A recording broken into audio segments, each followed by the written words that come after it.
गोच्छामि समय पावनं जगकेवली।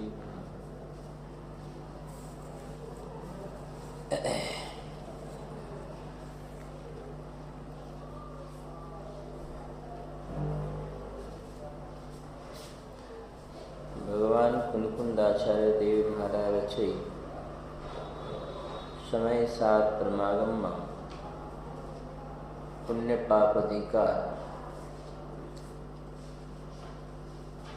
गाथा 155 છે 249 પાનું છે।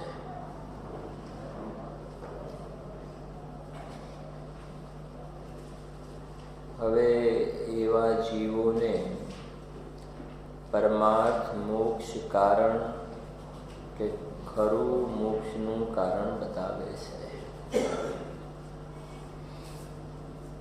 એટલે જે જીવો સંક્લિષ્ટ પરિણામ જે પાપના પરિણામ ને ભોગના પરિણામ એનાથી જેને નિવૃત્તિ લીધી છે અને વિશુદ્ધ પરિણામમાં જે પ્રવર્તે છે અને એ વ્રતાદિના તપશ્ચરણાદિના વિશુદ્ધ પરિણામને મુક્તિનું કારણ માનીને સંતોષાયા છે તો આચાર્ય દેવે 154 ગાથામાં સ્પષ્ટ કહ્યું કે બંધનું કારણ છે એ મુક્તિનું કારણ નથી, એ કોઈ મોક્ષનું કારણ નથી। તો હવે અહીંયા 155 ગાથામાં કે તો પછી મોક્ષનું કારણ શું છે? પાપના પરિણામ તો મુક્તિનું કારણ હોય નહીં, એની માટે તો કોઈ ખુલાસા કરવાની જરૂર નથી। પણ જગતનો મોટા ભાગનો વર્ગ એમ જ માને છે કે પુણ્ય કરવાથી ધર્મ થાય। મોટા ભાગનો વર્ગ એમ માને છે કે પુણ્ય કરો તો ધર્મ થાય, પુણ્ય કરીએ તો વૈકુંઠ મળે, પુણ્ય કરીએ તો મોક્ષ મળે।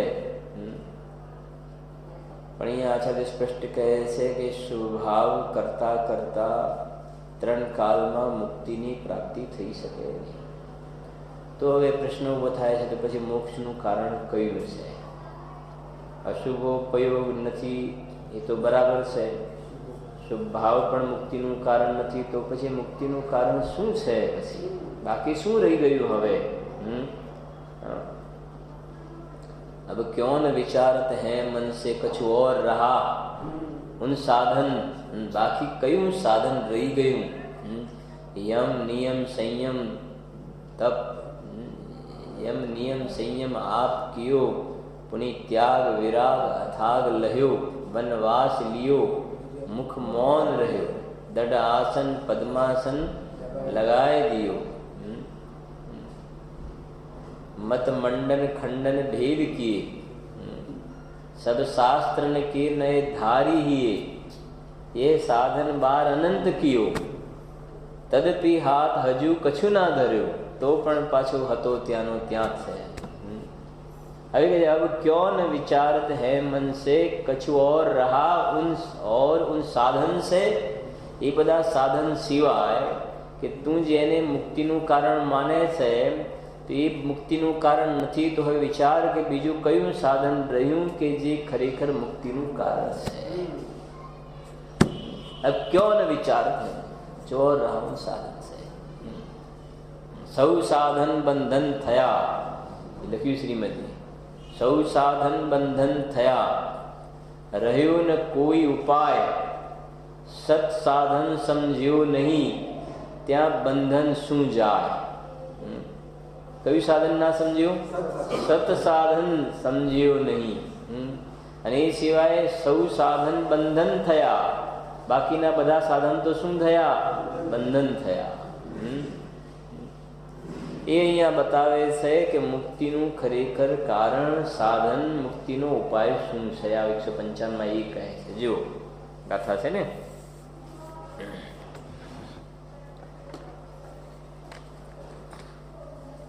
ગાથાનો પાઠ છે જીવ છે ને એવા જીવોને પરમાર્થ મોક્ષનું કારણ, ખરું મોક્ષનું કારણ બતાવે છે. ગાથા જીવાદિનું શ્રદ્ધાન સમકિત જ્ઞાન તે મન જ્ઞાન છે. રાગાદિ વર્ષન ચરણ છે ને આજ મુક્તિ પંથ છે. ઉપર છે ને પ્રાકૃતમાં જીવાદિ સદ્દહણમ સમ્મત્તમ તે સિમધિગમોણાણમ રાગાદિ પરિહરણમ ચરણમ એષોદુમુખપહો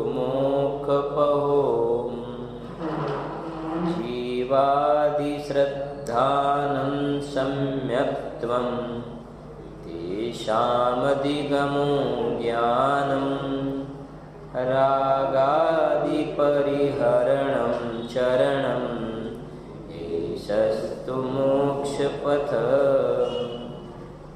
શું કહે છે અહીંયા?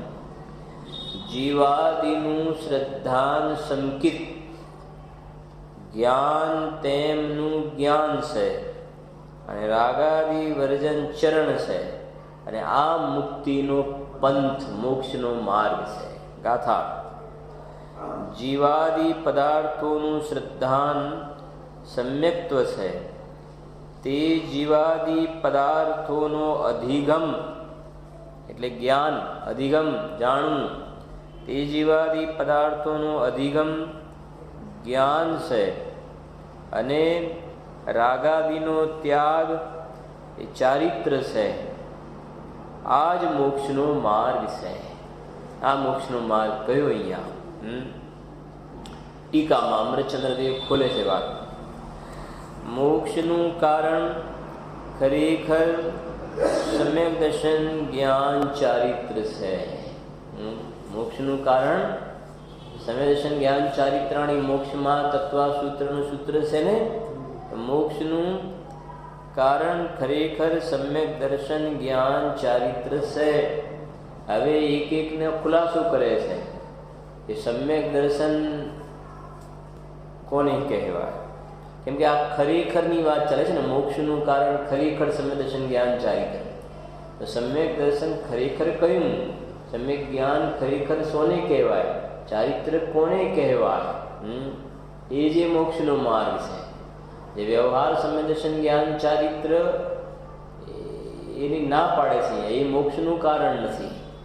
જો તેમાં સમ્યક દર્શન તો જીવાદિ પદાર્થોના શ્રદ્ધાન સ્વભાવે જ્ઞાનનું થવું પરિણમવું તે છે. હવે આ સમ્યક દર્શનની વાત કરી છે. જુઓ હવે સમજો કે તેમાં સમ્યક દર્શનની વ્યાખ્યા કરી. કે સમ્યક દર્શન કોને કહેવાય? કે સમ્યક દર્શન તો જીવાદિ પદાર્થોના જીવ અજીવ આશ્રવ બંધ સંબંધ નિજરા મોક્ષ પુણ્ય પાપ નવલોતો. એ જીવાદિ પદાર્થોના શ્રદ્ધાન સ્વભાવે જ્ઞાનનું થવું, જ્ઞાનનું એ પ્રમાણે પરિણમવું, એને સમ્યક દર્શન કહે છે. અને આ ગુરુદેવ કહ્યું કે આ વાંધાવાળી ગાથા છે. એમને ગુરુદેવના પ્રવચનોમાં આવે છે વાંધાવાળી ગાથા છે. અને આની ચર્ચા ઘણી થઈ દિલ્હી ને કલકત્તા ગુરુદેવના પ્રવચનોમાં છે. કે સમજો કે આ જીવાદિ પદાર્થોના શ્રદ્ધાન સ્વભાવે જ્ઞાનનું થવું પરિણમવું એને સમ્યક દર્શન કહ્યું. તો કોઈ એમ કહે કે આ વાત તો એ થઈ ને કે સાત તત્વની શ્રદ્ધા એ સમ્યક દર્શન. અને સાત તત્વની શ્રદ્ધાને સમ્યક દર્શન તે તો વ્યવહાર સમ્યક દર્શન કહ્યું છે. આ જીવાદી તત્વોની શ્રદ્ધા એ તો વ્યવહાર સમ્યક દર્શન. તો આ વ્યવહાર સમ્યક દર્શન એ મુક્તિનું કારણ છે.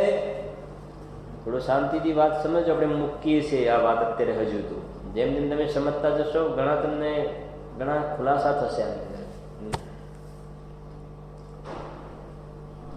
જે નવ તત્વની ભેદરૂપ શ્રદ્ધા છે, સમ્યક દૃષ્ટિ જીવને નવ તત્વનો અથવા સાત તત્વનો જે ભેદરૂપ વિચાર કરે છે, ભેદરૂપ વિચાર કરે છે સાત, તો એ તો વ્યવહાર સમ્યક દર્શન છે. અને અહીંયા તમે લખો છો કે જીવાદી પદાર્થોના શ્રદ્ધાન સ્વભાવે જ્ઞાનનું થવું એ સમ્યક દર્શન કહો છો. તો આ ગાથા વ્યવહારની સમ્યક વ્યવહાર રત્નત્રયની ગાથા છે આ. કેમ કે તમે ઉપર તો બતાવો છો કે હવે મોક્ષનું ખરેખર કારણ શું છે અમે બતાવીએ છીએ. પ્રશ્ન ખ્યાલ આવે છે? ઉપર લખ્યું છે એવા જીવોને પરમાર્થ મોક્ષનું ખરું કારણ બતાવે છે, ખરું મોક્ષનું કારણ બતાવે છે.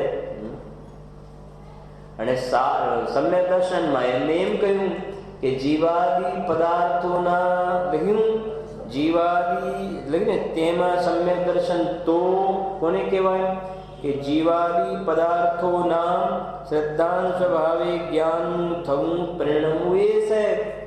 હવે આ જીવાદી પદાર્થોના શ્રદ્ધાન સ્વભાવે, હવે આ તો ભેદરૂપ શ્રદ્ધાની વાત થઈ.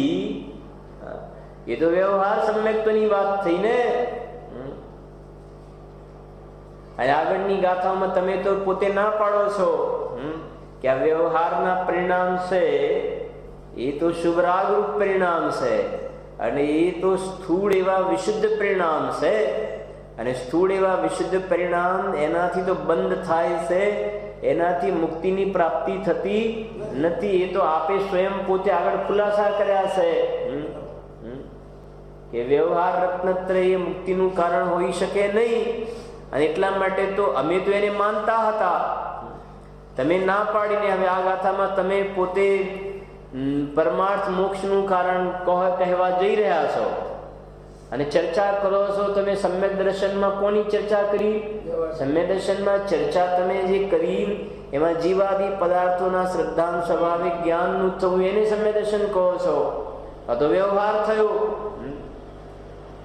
સમજણ પડે છે? તો કે છે ના ના એવું નથી. કે સમજવી શાંતિથી વાત કે આ વાત અહીંયા જે આચાર્યદેવ કહે છે એ નિશ્ચય સમ્યક દર્શનની વાત છે. આ કોઈ વ્યવહાર સમ્યક દર્શનની વાત નથી.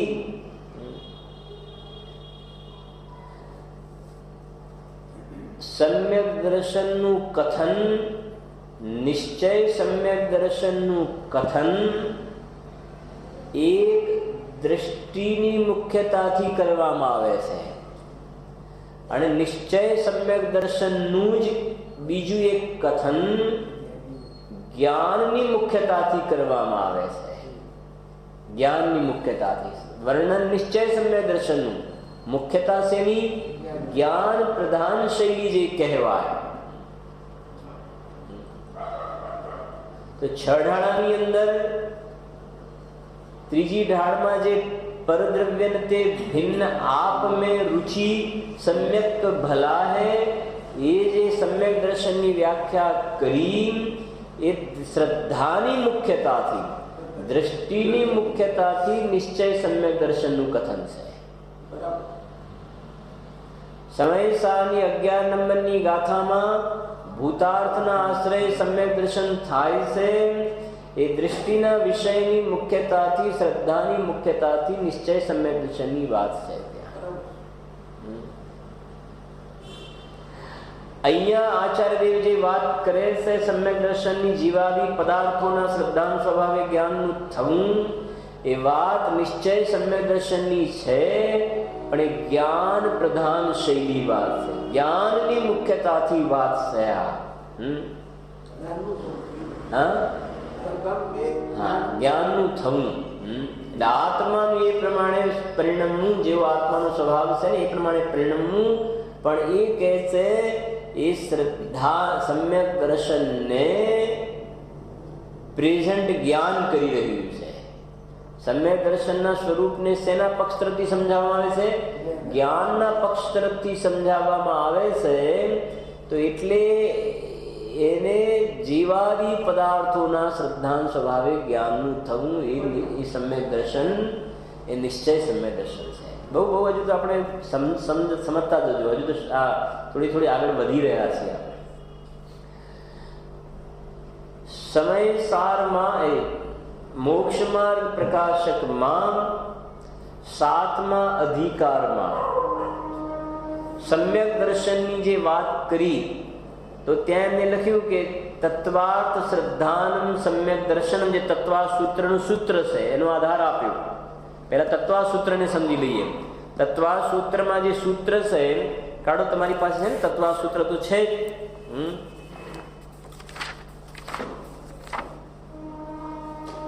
પાનું નંબર 6, સૂત્ર નંબર 2.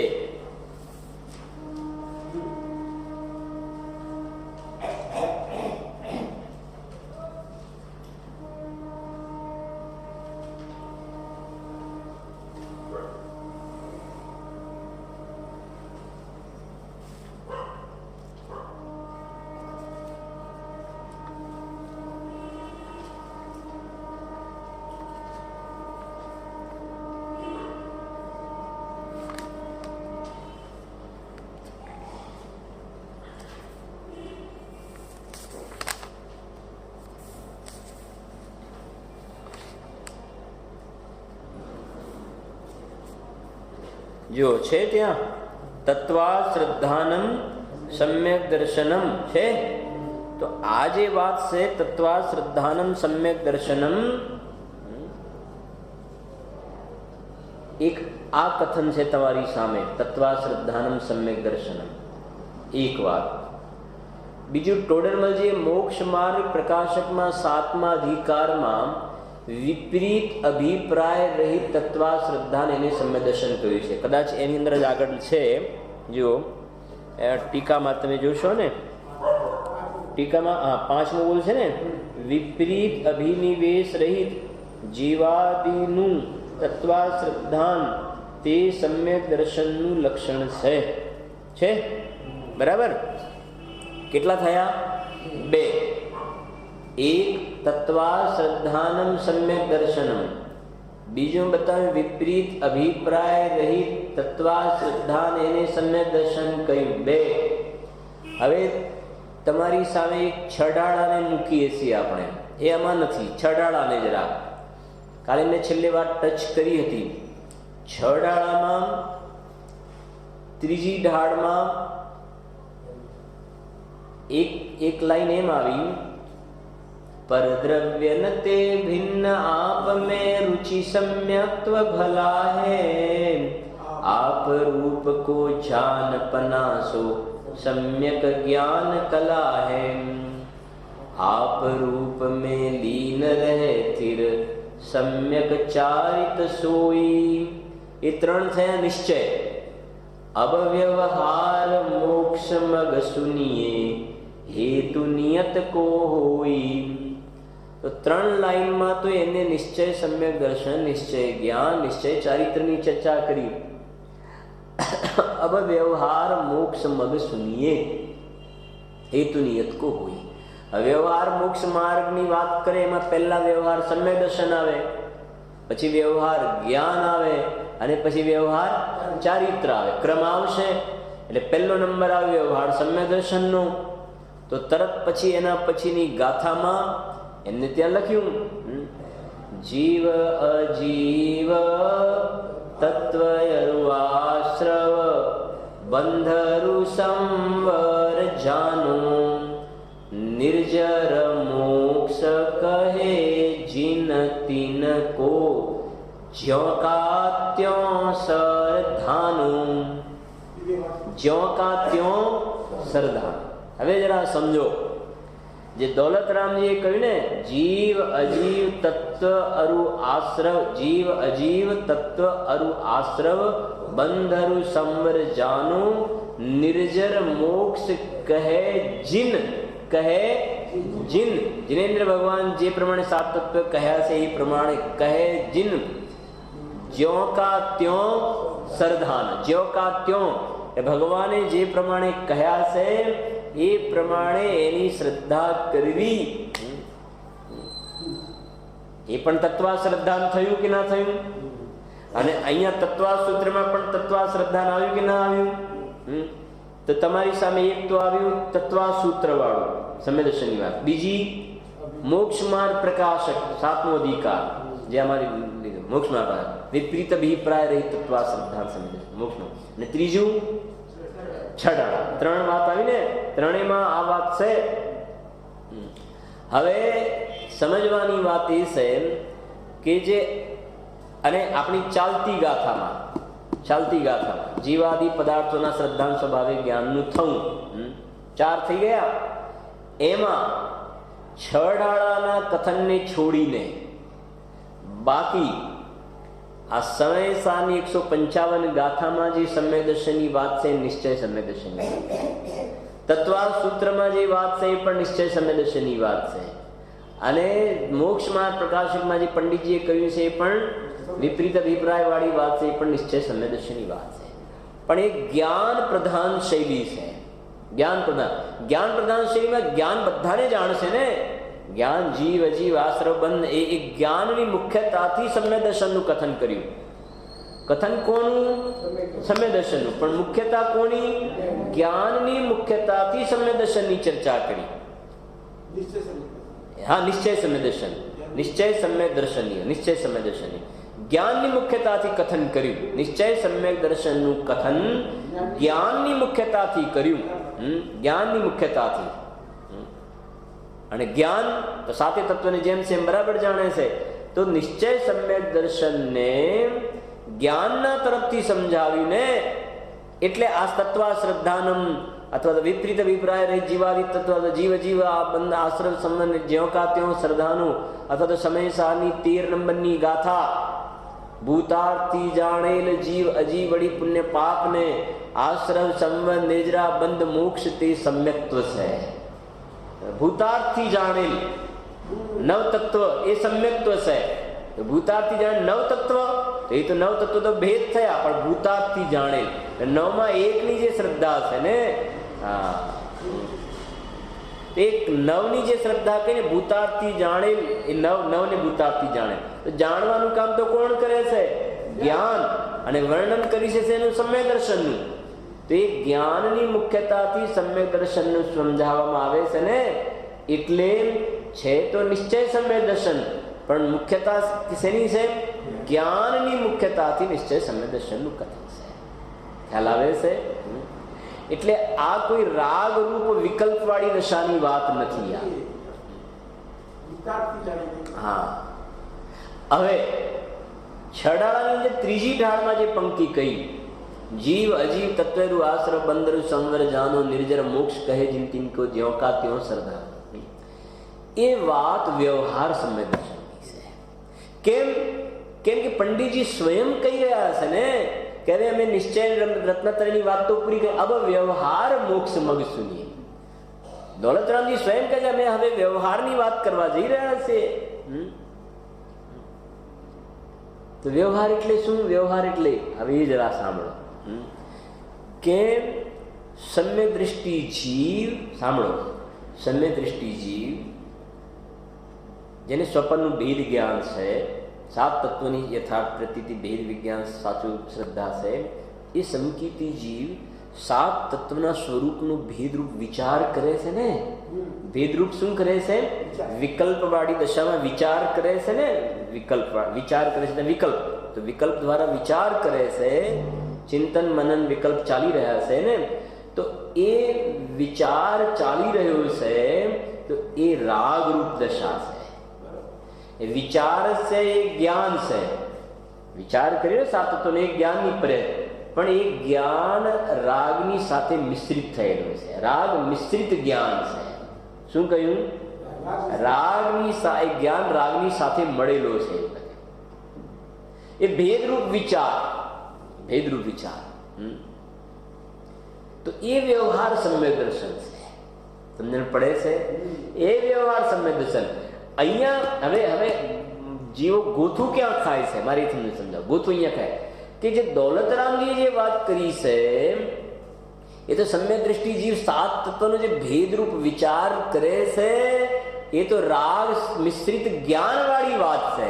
અને અહીંયા 155 ગાથાની અંદર જે જીવાદી પદાર્થોના શ્રદ્ધાંત સ્વભાવે જે જ્ઞાનનું થવું કહ્યું, ત્યાં કોઈ સમ્યક દ્રષ્ટિના 7 તત્વના ભેદરૂપ વિચાર વાળી વાત નથી. અહીંયા તો નિશ્ચય સમ્યક દર્શનને જ જ્ઞાનના તરફથી પ્રેઝન્ટ કરવામાં આવી રહ્યું છે. આ બેનું અંતર આ છે. આ ગુરુદેવનો ઉપકાર આ છે. સમજણ પડે છે? તો એક નિશ્ચય સમ્યક દર્શનનું સ્વરૂપ ખ્યાલ આવ્યું, અને એ 7 તત્વનો ભેદરૂપ વિચાર કરવો એ વ્યવહાર સમ્યક દર્શન છે. સાંભળો, હજુ આગળ એક સ્ટેજ.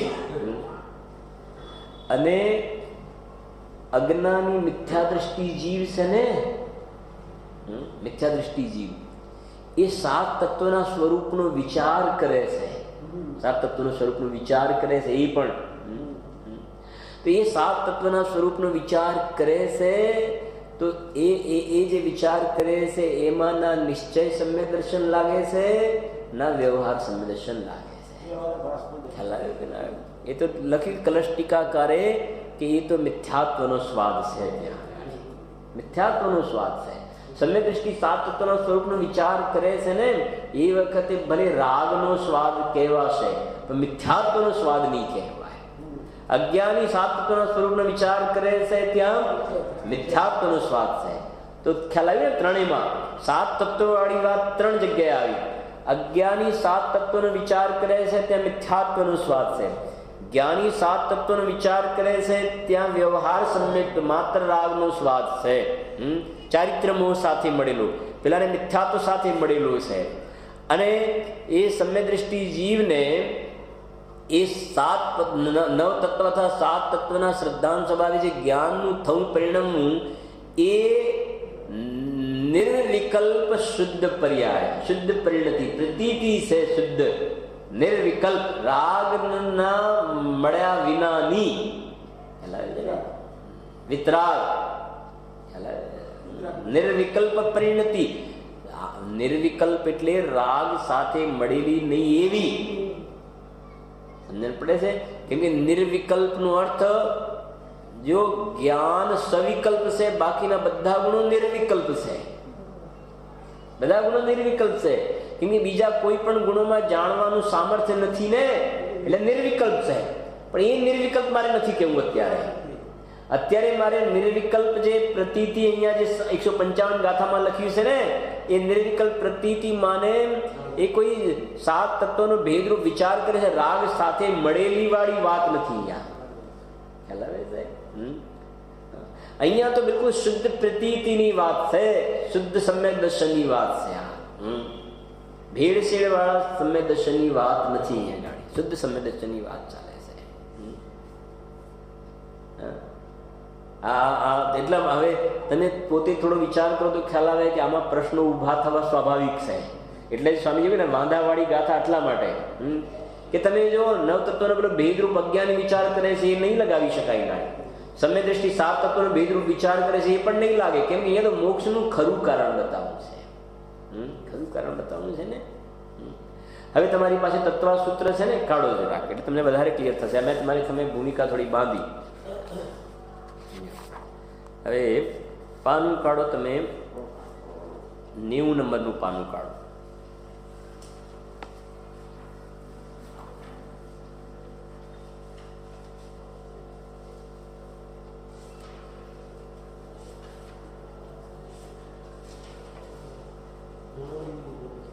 મળ્યું? 90 નંબરનું પાનું. એમાં નીચે 3 નંબરનો બિંદુ છે, શ્રદ્ધા ગુણની મુખ્યતા. એ મળ્યું? બરાબર. હવે તમને વધારે આમ હકાર આવશે, કેમ કે અત્યાર સુધી તમને એમ લાગે કે આ તો કંઈક એમને વિચારેલું બોલતા હશે એમ, પણ આ લખ્યું છે એનો અર્થ કર્યો હતો આપણે. જો શ્રદ્ધા ગુણની મુખ્યતાએ નિશ્ચય સમ્યક દર્શનની વ્યાખ્યા, અને પછી સામે જો 4 નંબર લખ્યું છે ને, જ્ઞાન ગુણની મુખ્યતાએ નિશ્ચય સમ્યક દર્શનની વ્યાખ્યા. બોલો હવે થઈ ગયું ક્લિયર? વાત નિશ્ચય સમ્યક દર્શનની જ છે ડૉક્ટર સાહેબ, પણ એક શ્રદ્ધા ગુણની મુખ્યતાથી અને બીજી જ્ઞાન ગુણની મુખ્યતાથી. હવે આપણને બિલકુલ ક્લેરિફિકેશન થઈ જાય. 155 નંબરની ગાથામાં વાત નિશ્ચય સમ્યક દર્શનની જ હોવી જોઈએ, અને હોય જ, કેમ કે મોક્ષનું ખરેખર કારણ બતાવ્યું છે. પણ જીવાદી પદાર્થો કેમ લખ્યું પછી? તો કે છે જ્ઞાનની મુખ્યતાથી વાત છે, જ્ઞાનની મુખ્યતાથી. જો શ્રદ્ધા ગુણની મુખ્યતા વાળું જુઓ. પહેલા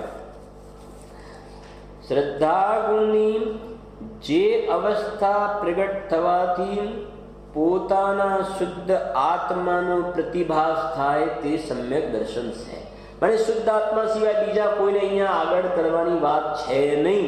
બરાબર છે ને? કેમ કે શ્રદ્ધા ગુણની મુખ્યતાથી, એટલે કે ને જે દૃષ્ટિનો વિષય જે છે, દૃષ્ટિનો વિષય શ્રદ્ધાનો, જેમાં અહમપણું કરે છે, બસ એને જ આગળ રાખીને વાત છે. એને જેમાં એ તરફથી જે કથન કરવામાં આવે એ શ્રદ્ધા ગુણની મુખ્યતાથી નિશ્ચય સમ્યક દર્શનનું કથન છે. જો ઘણા જીવવાણીમાં કથન એ પ્રકારે તમને જોવા મળે. દૃષ્ટિની મુખ્યતાથી જ્ઞાનનું કથન, જ્ઞાનની મુખ્યતાથી દૃષ્ટિનું કથન. શ્રદ્ધા ગુણની જે અવસ્થા પ્રગટ થવાથી પોતાના શુદ્ધાત્માનો પ્રતિભાસ થાય તે સમ્યક દર્શન છે. પછી સર્વજ્ઞ ભગવાનની વાણીમાં જેવું પૂર્ણ આત્માનું સ્વરૂપ કહ્યું છે તેવું શ્રદ્ધાન તે નિશ્ચય સમ્યક દર્શન છે. પછી 3 પછી ત્રીજા નંબરમાં શું લખ્યું છે? સ્વરૂપનું શ્રદ્ધાન. સ્વરૂપનું શ્રદ્ધાન, બસ એમાં પછી બીજ પરરૂપને નહીં ભેળવ્યો. પછી આત્મશ્રદ્ધાન. જો આ બધા શ્રદ્ધા ગુણની મુખ્યતાથી નિશ્ચય સમ્યક દર્શનના લક્ષણ છે. આ બધા સ્વરૂપનું શ્રદ્ધાન, પછી આત્મશ્રદ્ધાન, પછી સ્વરૂપની યથાર્થ પ્રતીતિ, એટલે સ્વરૂપની યથાર્થ પ્રતીતિ. મોક્ષમાં પ્રકાશકનો આધાર આપ્યો, પેલો ઉપર પુરુષાર્થ સિદ્ધિનો. પછી આ પરથી ભિન્ન પોતાના આત્માની શ્રદ્ધા અથવા રુચિ આધાર છે સમયસાર કલશ 6 અને 6 ડાળાની ત્રીજી ડાળ, એમાં ગાથા નંબર 2 પરદ્રવ્યંતે ભિન્ન આપ મેં રુચિ. તો આ જે છે ને એ બધા નિશ્ચય સમ્યક દર્શનના કથન છે, પણ શ્રદ્ધા ગુણની મુખ્યતાથી. એમાં જીવ સિવાય, સ્વ સિવાય બીજા કોઈને અંદરમાં એડ કરેલ નથી. બીજા કોઈને એડ નથી કરેલ, બસ સ્વ, બસ.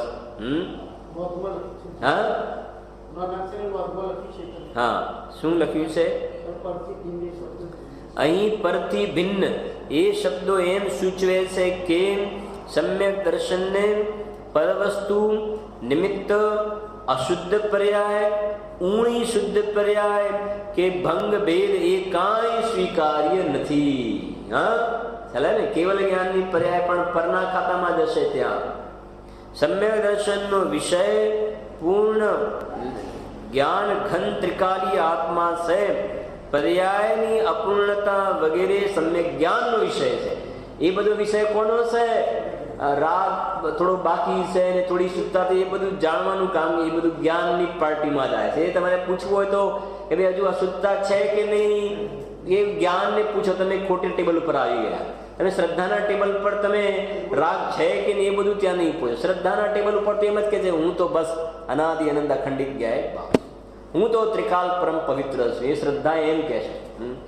અને એ કહે છે કે નહીં, પણ પર્યાયમાં રાગ દ્વેષ તો કે એ તમે જાઓ જ્ઞાનના ટેબલ ઉપર જાઓ, પછી જ્ઞાનને પૂછશો તો કે હા ભાઈ આટલી શુદ્ધતા છે, આટલી અશુદ્ધતા છે.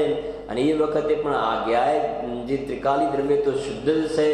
એ જે ગુરુદેવ જેના માટે કહે છે ને કે બીજનો ચંદ્રમા હોય, બીજનો ચંદ્રમા, બીજનો, એ બીજનો ચંદ્રમા કેટલો ચંદ્રમા ખુલ્લો છે એનું પણ જ્ઞાન થાય, કેટલો ખુલ્લો થવાનો બાકી છે એનું પણ જ્ઞાન થાય. અને બીજના ચંદ્રમામાં આખો ચંદ્રમા કેવો હોય એનું પણ એમાં જ્ઞાન થાય કે ના થાય, કે આખો આવો હોય એનું પણ જ્ઞાન થાય, બધાનું જ્ઞાન થઈ જાય. એવી રીતે જેને સમ્યક જ્ઞાન પ્રગટ થયું ને, તો એ બીજ, સમ્યક જ્ઞાનની બીજ જેને કણિકા પ્રગટ થઈ, એ જીવને કેટલું જ્ઞાન અથવા કેટલી શુદ્ધિ પ્રગટ થઈ છે એનું પણ જ્ઞાન છે, કેટલી શુદ્ધિ પ્રગટ થવાની હજુ બાકી છે એનું પણ જ્ઞાન છે, અને પૂર્ણ શુદ્ધિ પ્રગટ થાય એ વખતે શું દશા થાય, કેવલ જ્ઞાન કે ને, કેવલ જ્ઞાન મતિ શ્રુત જ્ઞાનમાં કેવલ જ્ઞાનનો નિર્ણય થઈ જાય છે ને, ભલે કેવલ જ્ઞાન નથી પણ ખ્યાલમાં આવી જાય છે ને. હા, શ્રદ્ધા અપેક્ષાએ કેવલ જ્ઞાન થયું છે, શ્રીમદજી લખ્યું, શ્રદ્ધા અપેક્ષાએ કેવલ જ્ઞાન થયું છે, ચોથા ગુણસ્થાનમાં છે લખ્યું છે. ગુરુદેવ શ્રી દ્રષ્ટાંતો દ્વારા બિલકુલ ઊંચા સિદ્ધાંતોને બિલકુલ સરળ કરીને સમજાવતા હતા. બાકી આ સમય સાની એક લાઈનનો અર્થ કરવું નથી સમજતું કોઈ, અને કરશે તો ઊંધી ઊંધા અર્થ કરશે. ખ્યાલ આવે છે કે નહીં? હા, ગુરુદેવશ્રીની જેમ ને કે મોનોપોલી જે કહેવાય નથી કહેતા, હા એવી સ્વામીજીની એ બિલકુલ એની અંદર તે એટલું અંદરમાંથી કાઢે, એક એક લાઈનમાં એટલું ખોલે.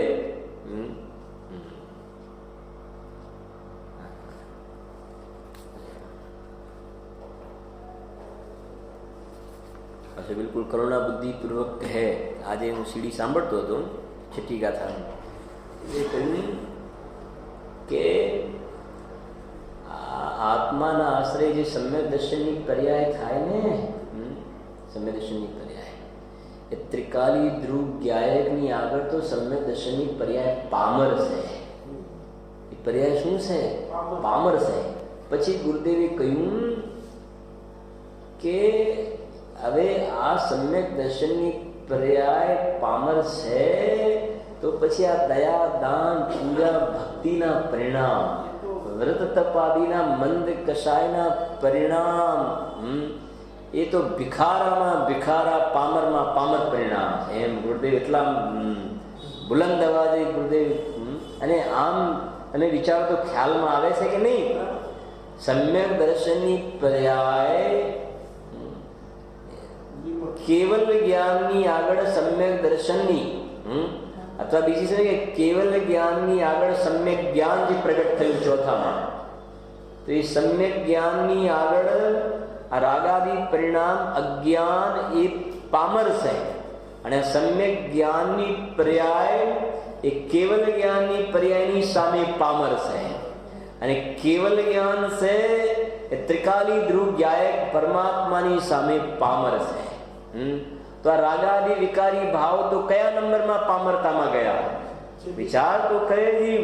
ત્રિકાલી ધ્રુવ હુકમ એકો, એની સામે અનંત ચતુષ્ટયની પર્યાય પામર, એનાથી આગળ વધો તો સમ્યક દર્શન, સમ્યક જ્ઞાન જે સાધક દશા છે એ પામર. અને પછી એ કહે છે કે સાધક દશાની સાથે મળેલો રાગ, સહચરમાં રહેવા વાળો રાગ, એ તો પામરમાં પણ પામર છે. અને મિથ્યા દ્રષ્ટિનો મિથ્યાત્વ સાથે મળેલો રાગ દ્વેષના પરિણામ, હવે એની પામરતાનું તો શું કહેવું? વિચાર તો કરે જીવ શાંતિથી. એ સ્વામીજીની તાકાત હતી ભાઈ. જીવ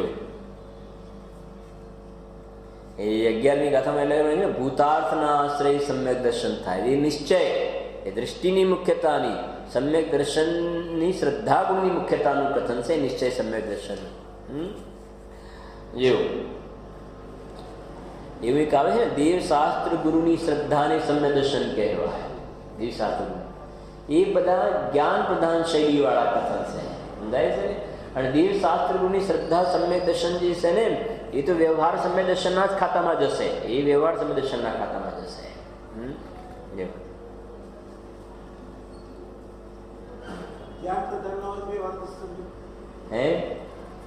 નહીં, જ્ઞાન પ્રધાન શૈલીમાં નિશ્ચય પણ આવે ને વ્યવહાર પણ આવે. જ્ઞાન પ્રધાન શૈલીમાં નિશ્ચય પણ આવે ને વ્યવહાર પણ આવે. કેવી રીતે સમજો? મેં હમણાં તમને કહ્યું ને કે સમ્યક દૃષ્ટિ જીવ સાત તત્વનો ભેદરૂપ વિચાર કરે છે. ભેદરૂપ વિચાર કરે છે ને, તો ભેદરૂપ વિચાર કરે છે તો એ જ્ઞાન વિચાર કરવાનું કામ કોનું છે? તે વ્યવહાર સંવેદન કહ્યું ને, સાત તત્વનો વિચાર તો કરે છે, તો જ્ઞાનની મુખ્યતાથી વાત કરીને ત્યાં આગળ પણ જ્ઞાનની મુખ્યતાથી વાત કરી, પણ તે ભેદરૂપ વિચારની વાત કરી રાગની, એટલે વ્યવહાર સંવેદન થઈ, એટલે વ્યવહાર સંવેદન. અને એ પછી એ કહે છે કે રાગને બાદ કરી દો, અને એ કહે છે કે એ નિશ્ચય સમ્યક દર્શન ત્રિકાલી ધ્રુવ જ્ઞાયકમાં જે શ્રદ્ધાએ અહમપણું સ્થાપિત કર્યું છે, હવે એ જીવને સાતે તત્વની યથા શ્રદ્ધા જોવામાં આવે છે, તો એનું કથન જે જ્ઞાન તરફથી કરવામાં આવે. તો શ્રદ્ધા કેવી છે? શ્રદ્ધામાં રાગ છે ભેગો? શ્રદ્ધામાં રાગ, શ્રદ્ધા તો નિર્વિકલ્પ છે, રાગ વગરની છે ને. હવે શ્રદ્ધા તો રાગ વગરની છે, નિશ્ચય સંવેદનની વાત કરે છે, એ તો રાગ વગરની છે. હવે એનું કથન જ્ઞાન તરફથી કરવામાં આવે છે, તો એનું કથન જ્ઞાન તરફથી કરવામાં આવે છે. કથન તો સમ્યક નિશ્ચય સમ્યક દર્શનનું છે, પણ કથન જ્ઞાન તરફથી કરવામાં આવે છે, એટલે નિશ્ચય. અને પછી કહે છે કે બહારના ભેદરૂપવાળી વાત કરીશું ને, તો જ્ઞાન પ્રધાન શૈલી વાળું કથન થઈ ગયું. અને એ જે છે ને એ વ્યવહાર સંવેદનમાં, એ વ્યવહાર સંવેદન છે, એ કોઈ શ્રદ્ધા ગુણની પર્યાય જ નથી. વ્યવહાર સમ્યક દર્શન એ શ્રદ્ધા ગુણની પર્યાય ક્યાં છે? વ્યવહાર સમ્યક દર્શન જે છે ને એ તો કોઈ ને જ્ઞાન સાથે મળેલો રાગ એ છે, શ્રદ્ધા ગુણની પર્યાય. કેમ? કેમ કે એ બહારમાં એ સ્થિતિ ચાલી રહી છે ને, એ વખતે પણ નિશ્ચય સંવેદન છે કે નહીં? પોતાના શુદ્ધાત્માની પ્રતીતિ ચાલી રહી છે કે નહીં?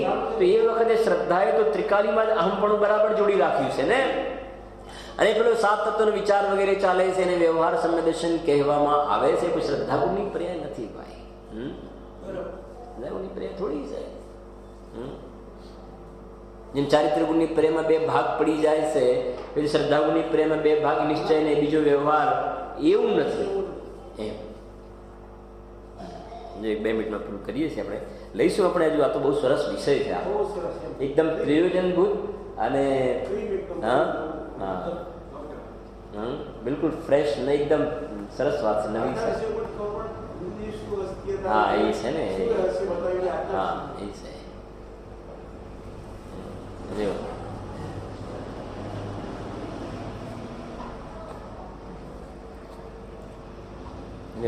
સાતમા નંબરમાં કહ્યું વિશુદ્ધ જ્ઞાન દર્શન સ્વભાવ સ્વરૂપ નિજ પરમાત્માની રુચિ. જો નિજ પરમાત્માની રુચિ તે સમ્યક દર્શન.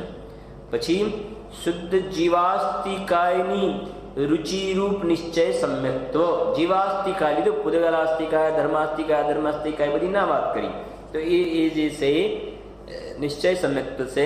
અને જ્ઞાન ગુણની મુખ્યતાવાળી વાત છે, એની વાત આપણે કાલે લઈશું. આપણે કાલે ફરીથી આપણે પહેલેથી પાછું ચાલુ કરીશું, એટલે થોડુંક જરાક અંદરમાં, કેમ કે કાલ સુધી તો પાછું અવગ્રહ્યા થઈને છૂટી ગયું, ફરીથી પાછું અંદરમાં થાય ને. હવે એક્ઝામ માટે આપણે કઈ મંગળવારે લખ્યું, બોર્ડ લખ્યું તમે? હા તો મંગળવારે બરાબર. મંગળવાર કોઈ છે ને? મંગળવારે ફંક્શન નહીં અમારા સાથે છે. બુધવારે છે ને ફંક્શન? ક્યારે છે?